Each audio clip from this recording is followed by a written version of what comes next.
Panginginig ng kamay sa senior. Ito ang mga dapat mong malaman at gawin. Magandang araw po mga ka-senior. Napapansin mo ba na minsan ay nanginginig ang iyong kamay kahit hindi ka naman nilalamig o kinakabahan? Habang hawak ang kutsara, sumusulat, o kahit nagpapahinga lang, may bahagyang panginginig? Kung oo, huwag agad magpanik, pero huwag din baliwalain. Sa episode na ito, pag-uusapan natin ang panginginig ng kamay o hand tremor sa mga senior. Ano ang sanhi nito? Kailan ito normal? At ano ang mga dapat mong gawin para makontrol ito? Ano ang hand tremor? Ang hand tremor ay ang hindi sinasadyang panginginig o paggalaw ng kamay. Maaari itong banayad lang o minsan ay halata at nakakaapekto na sa pang-araw-araw na gawain. Sa maraming kaso, ito ay normal na bahagi ng pagtanda. Pero sa ibang pagkakataon, maaari rin itong senyales ng kondisyon na dapat bantayan. Mga karaniwang sanhi ng panginginig ng kamay una, essential tremor. Ito ang pinaka-common na dahilan ng panginginig sa matatanda. Karaniwan itong lumalabas kapag may ginagawa ang kamay, tulad ng paghawak ng baso o pagsusulat. Hindi ito delikado sa karamihan ng kaso, pero maaari itong makaapekto sa confidence at daily activities.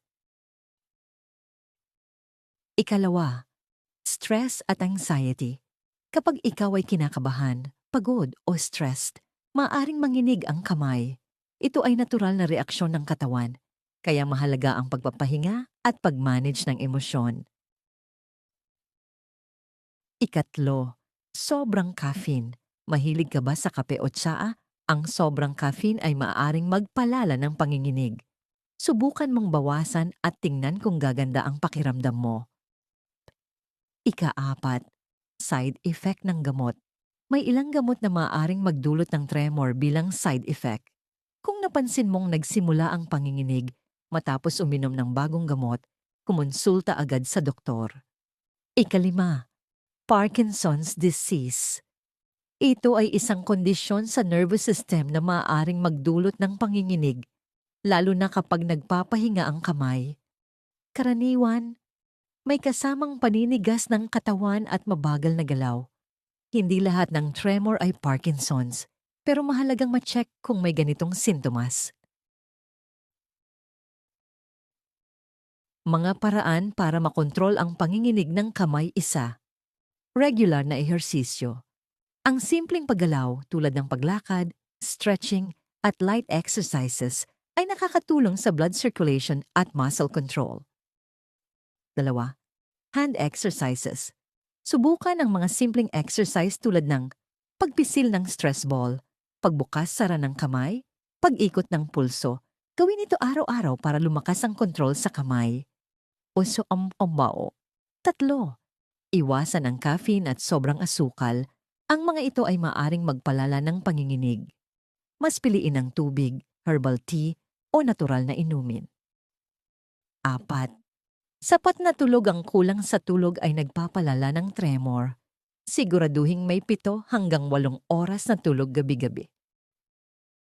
5. Relaxation techniques. Subukan ng deep breathing, pagdarasal o pakikinig ng relaxing music.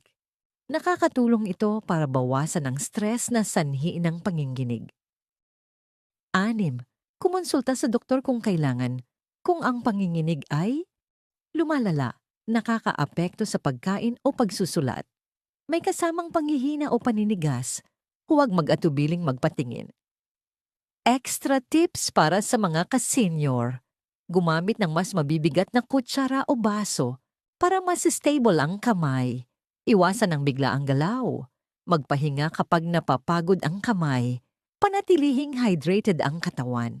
Mga ka-senior, tandaan, ang panginginig ng kamay ay hindi agad nangangahulugan ng seryosong sakit.